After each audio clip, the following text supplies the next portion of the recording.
ಕರದಾಳ ಬ್ರಹ್ಮಶ್ರೀ ನಾರಾಯಣ ಗುರು ಶಕ್ತಿಪೀಠದಿಂದ ಅತಿ ಹಿಂದುಳಿದ ಮಠಾಧೀಶರಿಂದ ಪಾದಯಾತ್ರೆಗೆ ಚಿತ್ತಾಪುರದಿಂದ ಚಾಲನೆಯನ್ನು ನೀಡಲಾಗುವುದು ಎಂದು ಡಾಕ್ಟರ್ ಸದಾನಂದ ಪೆರ್ಲಾ ಅವರು ತಿಳಿಸಿದ್ದಾರೆ. ಇಂದು ಪತ್ರಿಕಾ ಭವನದಲ್ಲಿ ನಡೆದ ಸುದ್ದಿಗೋಷ್ಠಿಯಲ್ಲಿ ಮಾತನಾಡಿದ ಅವರು, ಇಡಿಗ, ಬಿಲ್ಲವ, ನಾಮಧಾರಿ, ಧೀವರ, ತೀಯ ಸೇರಿದಂತೆ 26 ಪಂಗಡಗಳನ್ನು ಹೊಂದಿದ ಸಮಾಜದ ಬೇಡಿಕೆಗಳು ಈಡೇರಿಲ್ಲ. ಈ ಹಿನ್ನೆಲೆಯಲ್ಲಿ ಜನವರಿ 6ರಂದು 700 ಕಿಲೋಮೀಟರ್ ಪಾದಯಾತ್ರೆಗೆ ಚಾಲನೆ ನೀಡಲಾಗುವುದು ಎಂದರು. ಅದೇ ರೀತಿಯಾಗಿ ಬ್ರಹ್ಮಶ್ರೀ ನಾರಾಯಣ ಗುರು ಅಭಿವೃದ್ಧಿ ನಿಗಮಕ್ಕೆ ಕೂಡಲೇ 500 ಕೋಟಿ ರೂಪಾಯಿ ನೀಡಬೇಕು ಮತ್ತು ಸಮಾಜವನ್ನು 2A ಇಂದ STಗೆ ಸೇರ್ಪಡೆ ಸೇರಿದಂತೆ ಅನೇಕ ಬೇಡಿಕೆಗಳನ್ನು ಈಡೇರಿಸಲು ಪಾದಯಾತ್ರೆ ಹಮ್ಮಿಕೊಳ್ಳಲಾಗಿದೆ ಎಂದರು. ಮತ್ತು ಆದರಣೀಯರಾಗಿರ್ತಕ್ಕಂಥ ಪೂಜ್ಯ ಡಾಕ್ಟರ್ ಪ್ರಣವಾನಂದ ಶ್ರೀಗಳು 6ನೇ ತಾರೀಕಿನಿಂದ ಚಿತ್ತಾಪುರ ಕರದಾಳು ಮಠದಿಂದ 700 ಕಿಲೋಮೀಟರ್ ಉದ್ದದ ಐತಿಹಾಸಿಕ ಪಾದಯಾತ್ರೆಯನ್ನು ಆರಂಭಿಸಲಿದ್ದಾರೆ. 6ನೇ ತಾರೀಕು ಬೆಳಿಗ್ಗೆ 9:30 ಗಂಟೆಗೆ ಹಿಂದುಳಿದ ವರ್ಗಗಳ ಸ್ವಾಮೀಜಿಗಳು 6 ಜನ ಸ್ವಾಮೀಜಿಗಳು ಈಗಾಗಲೇ ನಿಮ್ಮ ಕೈಯಲ್ಲಿ ಆಮಂತ್ರಣ ಪತ್ರಿಕೆಯನ್ನು ನೀಡಿದ್ದೇವೆ. ಅದರಲ್ಲಿ ಆ 6 ಮಂದಿ ಗುರುಗಳು ನಮಗೆ ಪಾದಯಾತ್ರೆಯನ್ನು ಚಾಲನೆ ಕೊಡ್ತಾರೆ. ಕರದಾಳು ಶಕ್ತಿಪೀಠದಿಂದ 9:30 ಗಂಟೆಗೆ ಆ ದಿನ 9 ಕಿಲೋಮೀಟರ್ ಪಾದಯಾತ್ರೆ ಚಿತ್ತಾಪುರದವರೆಗೆ ಬರ್ತದೆ. ಚಿತ್ತಾಪುರದಲ್ಲಿ ಒಂದು ಬೃಹತ್ ಬಹಿರಂಗ ಸಭೆಯನ್ನು ನಾವು ಏರ್ಪಡಿಸಿದ್ದೇವೆ. ಈ ಬಹಿರಂಗ ಸಭೆಯಲ್ಲಿ ಗುಲ್ಬರ್ಗ ತಾಲೂಕು, ಯಾದಗಿರಿ ತಾಲೂಕು ಮತ್ತು ಚಿತ್ತಾಪುರ ತಾಲೂಕು, ಸೇಡಂ ತಾಲೂಕು, ಚಿಂಚೋಳಿ ತಾಲೂಕಿನ ನಮ್ಮ ಆರ್ಯ ಇಡಿಗ ಸಮುದಾಯದ ಬಂಧುಗಳು ಭಾಗವಹಿಸಲಿದ್ದಾರೆ. 5 ಜಿಲ್ಲೆಗಳ ಒಂದು ಕೇಂದ್ರದಲ್ಲಿ ಈ ಬಹಿರಂಗ ಸಭೆ ನಡೀಲಿಕ್ಕಿದೆ. ನಮ್ಮ ಕರದಾಳು ಶಕ್ತಿಪೀಠದ ವೆಂಕಟೇಶ ಗುಂಡಾನೂರು ಇವರು ಪ್ರಧಾನ ಕಾರ್ಯದರ್ಶಿಗಳು ಟ್ರಸ್ಟ್ನದ್ದು, ಅವರು ಕೂಡ ಆಗಮಿಸಿದ್ದಾರೆ. ಯಾದಗಿರಿಯವರವರು ವೆಂಕಟೇಶ ಗುಂಡಾನೂರು ಪ್ರಧಾನ ಕಾರ್ಯದರ್ಶಿಗಳು. ಹೀಗೆ 5 ತಾಲೂಕುಗಳ ಎಲ್ಲ ಸಮುದಾಯದ ಬಂಧುಗಳು ಸೇರ್ತಾರೆ. 5 ತಾಲೂಕುಗಳ ಇದು ಪಾದಯಾತ್ರೆ ಇದ್ದ ಕಾರಣ ಎಲ್ಲ ಜಿಲ್ಲೆಯನ್ನು ಹಾದು ಹೋಗ್ತದೆ. ಅಲ್ಲಿ ಚಿತ್ತಾಪುರ 5 ತಾಲೂಕುಗಳ ಸಮುದಾಯದ ಬಂಧುಗಳು ಸೇರ್ತಾ ಇದ್ದಾರೆ. ನಾನು ಮೊದಲಿಗೆ ಸ್ಪಷ್ಟಪಡಿಸ್ತಾ ಇದ್ದೇನೆ, ಇದು ಬಹಳ ಕ್ಲಿಯರ್ ಕಟ್ ಏನಿದೆ ಅಂತ ಹೇಳಿದರೆ, ಕಳೆದ 4 ವರ್ಷಗಳಿಂದ ನಾವು ಹೋರಾಟವನ್ನು ಮಾಡ್ತಾ ಇದ್ದೇವೆ. ಕಳೆದ 4 ವರ್ಷಗಳಿಂದ ನಿಮ್ಗೆ ಗೊತ್ತೇ ಇದೆ.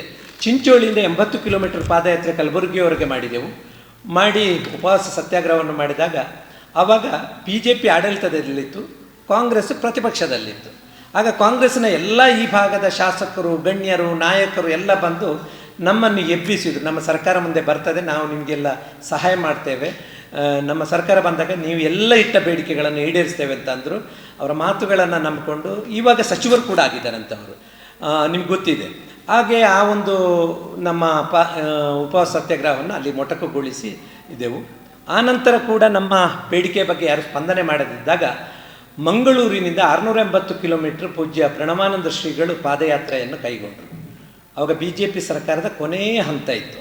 ಅಲ್ಲಿಂದ 680 ಕಿಲೋಮೀಟರ್ ಪಾದಯಾತ್ರೆ ಫ್ರೀಡಮ್ ಪಾರ್ಕ್ವರೆಗೆ ಬಂದಾಗ ಕೊನೆಯ ದಿನ ಆವಾಗಿನ ಸಮಾಜ ಕಲ್ಯಾಣ ಖಾತೆಯ ಸಚಿವರಾಗಿರ್ತಕ್ಕಂಥ ನಮ್ಮ ಸಮುದಾಯದ ಹಿರಿಯ ನಾಯಕರಾದಂಥ ಕೋಟ ಶ್ರೀನಿವಾಸ ಪೂಜಾರಿಯವರು ನಮ್ಮ ಫ್ರೀಡಮ್ ಪಾರ್ಕಿಗೆ ಬಂದು 2 ಬೇಡಿಕೆಗಳನ್ನು ಈಡೇರಿಸ್ತೇನೆ, ನೀವು ನಿರಸನ ಮಾಡಬೇಡಿ ಅಂತ ನಮಗೆ ಭರವಸೆಯನ್ನು ಕೊಟ್ಟರು.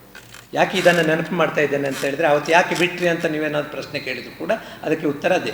2 ಬೇಡಿಕೆ ಪ್ರಮುಖವಾದ್ದು. ನಮ್ಮದು ಏನಿತ್ತು ಅಂತ ಹೇಳಿದರೆ, ನಮಗೆ ಸ್ವಾತಂತ್ರ್ಯ ಬಂದು 76 ವರ್ಷಗಳು ಸಂದರೂ ಕೂಡ, 76 ವರ್ಷ ಬಂದರೂ ಕೂಡ ಸಂವಿಧಾನದ ಬದ್ಧವಾಗಿರ್ತಕ್ಕಂಥ ಬಾಬಾ ಸಾಹೇಬ್ ಅಂಬೇಡ್ಕರ್ ಅವರು ಏನು ಹೇಳ್ತಾರೆ ಅಂತ ಹೇಳಿದರೆ, ಈ ಭಾರತದಲ್ಲಿರುವ ಅತ್ಯಂತ ಹಿಂದುಳಿದ, ಅತಿ ಹಿಂದುಳಿದ, ಹಿಂದುಳಿದರಲ್ಲಿ ಅತಿ ಹಿಂದುಳಿದ ಸಮುದಾಯಗಳಲ್ಲಿ ಬರುವಂಥ ಪಂಗಡ ನಮ್ಮದು. ಸುಮಾರು ನಮ್ಮ ರಾಜ್ಯದಲ್ಲಿ 45 ಲಕ್ಷಕ್ಕಿಂತಲೂ ಅಧಿಕ ಇದೆ. ಇಡೀ ಸ್ಟೇಟ್ನಲ್ಲಿ 4ನೇ ಸ್ಥಾನದಲ್ಲಿ ನಮ್ಮ ಇಡಿಗ, ಬಿಲ್ಲವ, ನಾಮಧಾರಿ ಸೇರಿದಂತೆ 26 ಪಂಗಡಗಳ ಜನ ನಾವಿದ್ದೇವೆ. ಆದರೂ ಕೂಡ ನಮಗೆ 76 ವರ್ಷ ಆದರೂ ಕೂಡ ಒಂದು ನಿಗಮವನ್ನು ಪಡೀಲಿಕ್ಕೆ ಸಾಧ್ಯ ಆಗಿಲ್ಲ. ಭಾಳ ದುಃಖಕರವಾದಂಥ ವಿಷಯ. ಸಂವಿಧಾನಬದ್ಧವಾಗಿ ಆಡಳಿತ ಕೊಡ್ತೇವೆ, ಬಸವ ತತ್ವದ ಮೇಲೆ ಆಡಳಿತ ಕೊಡ್ತೇವೆ, ನ್ಯಾಯವನ್ನು ಕೊಡ್ತೇವೆ, ಸಮಾಜವನ್ನು ಕಟ್ತೇವೆ, ಸಮಾನತೆಯ ಸಮಾಜವನ್ನು ಕಟ್ತೇನೆ ಅಂತ ಹೇಳಿದರೂ ಕೂಡ 76 ವರ್ಷಗಳ ಕಾಲ ಯಾವುದೇ ಸರ್ಕಾರ ಬಂದರೂ ಕೂಡ ಅದು BJP ಇರಲಿ, ಕಾಂಗ್ರೆಸ್ ಮಾಡಲಿಲ್ಲ. ಕೊನೆಗೆ ಆ ರೀತಿಯ 680 ಕಿಲೋಮೀಟರ್ ಪಾದಯಾತ್ರೆ ಮಾಡಿದ ಮೇಲೆ ಬಾಬಾ ಸಾಹೇಬ್ ಅಂಬೇಡ್ಕರ್ ಕಂಡಂಥ ಕನಸಿನ ಒಂದು ಭಾಗ ನಮಗೆ ಸಿಕ್ಕಿದೆ ಅನ್ನೋ ತೃಪ್ತಿ ಏನು ಅಂತ ಹೇಳಿದರೆ ನಿಗಮವನ್ನು ಘೋಷಣೆ ಮಾಡಿದರು ಕೊನೆಯ ದಿನಗಳಲ್ಲಿ. ಇನ್ನೇನು ಒಂದು ವಾರದಲ್ಲಿ ಸರ್ಕಾರ ವಿಸರ್ಜನೆ ಆಗ್ತಾಯಿತ್ತು. ಅಷ್ಟೊತ್ತಿಗೆ ನಮಗೆ ನಿಗಮ ಆಯಿತು.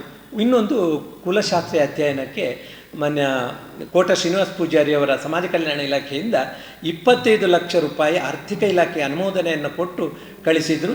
ನಿಗಮವನ್ನು ಮೊನ್ನೆ ಬೊಮ್ಮಾಯಿ ಸರ್ಕಾರ ಮಾಡಿತ್ತು, 1 ಪೈಸೆ ಕೊಡಲಿಲ್ಲ. ಆಮೇಲೆ ಸರ್ಕಾರ ಬಂದದ್ದು ಕಾಂಗ್ರೆಸ್ ಬಂದ ಮೇಲೆ ನಮಗೆ ಹೇಳಿದ್ದಾರೆ, ನಿಮ್ಮನ್ನು ಮುಖ್ಯಮಂತ್ರಿಗಳಲ್ಲಿ ಕರ್ಕೊಂಡು ಹೋಗ್ತೇವೆ, ಮಾತಾಡಿಸ್ತೇವೆ, ನಿಮ್ಮ ಬೇಡಿಕೆ ಸ್ಪಂದನೆ ಮಾಡ್ತೇವೆ ಅಂತ. 2.5 ವರ್ಷ ಕಳೆದರೂ ನಮಗೆ ಯಾವುದೇ ರೀತಿಯ ಒಂದು ಗೌರವಪೂರ್ವಕ ಒಂದು ಮಾತನ್ನು ನಮ್ಮ ಪ್ರಣವಾನಂದ ಶ್ರೀಗಳನ್ನು ಕರೆಸಿ ಮಾತಾಡಲಿಲ್ಲ, ಅಥವಾ ನಮ್ಮ ಸಮಾಜದ ಮುಖಂಡರನ್ನು ಕರೆಸಿ ಮಾತಾಡಲಿಲ್ಲ.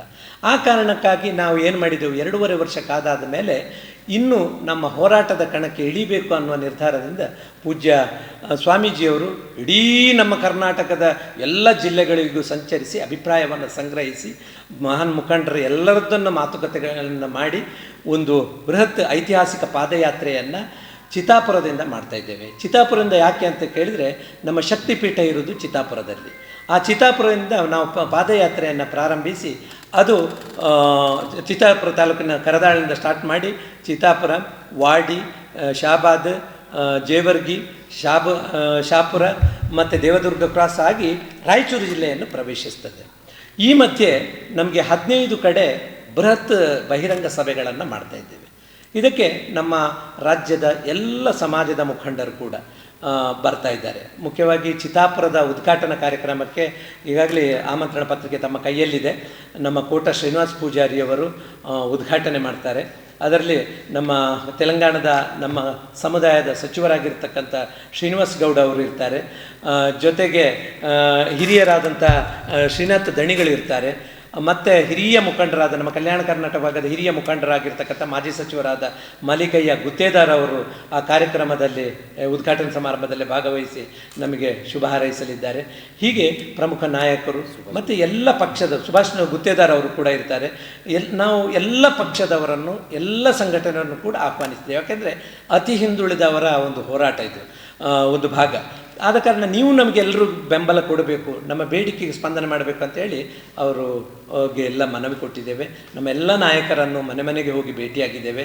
ನಮ್ಮ ಪೂಜ್ಯ ಪ್ರಣವಾನಂದ ಶ್ರೀಗಳು ಚಿತ್ತಾಪುರ, ಯಾದಗಿರಿ, ಆಳಂದ್, ಅಫ್ಜಲ್ಪುರ ಎಲ್ಲ ತಾಲೂಕುಗಳಲ್ಲಿ ಪ್ರವಾಸ ಮುಗಿಸಿ ಇವತ್ತು ಕೊನೆಯ ದಿನದ ಪ್ರವಾಸವನ್ನು ಚಿತ್ತಾಪುರದಲ್ಲಿ ಮಾಡಲಿಕ್ಕೆ ಹೋಗಿದ್ದಾರೆ.